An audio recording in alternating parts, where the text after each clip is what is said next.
大家好，欢迎来到结槟榔戒烟戒酒课堂，这里有最专业的戒槟榔戒烟戒酒知识，健康又实用。口臭是一个很让人困扰的问题，尤其是在公共场合，更是一个与人交流的障碍。口臭的原因有很多，如便秘以及各类口腔问题，但如果口臭还伴随着头痛和咳嗽，那么就要进行注意了，很有可能是鼻炎导致的，因为得了鼻炎后会出现口臭、头痛以及咳嗽的症状，如果不及时治疗，很有可能会使病情更加严重，最终导致并发症的发生，甚至会威胁生命。当患者发现近期经常鼻塞、头昏、头痛，那么最好先去医院进行系统的检查，因为即使不是鼻炎，也很有可能患上的病毒感冒。鼻炎患者在治疗期间尽量避免吹空调或者风扇，否则病情会更加严重。如果是敏感性鼻炎，患者需要在出门时戴口罩。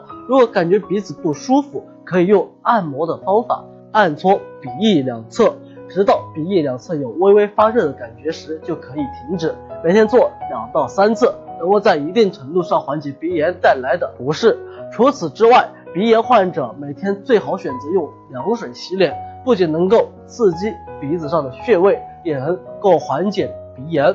好了，今天就说到这里，如果大家还有什么疑问，关注我，带你戒除各种不良嗜好。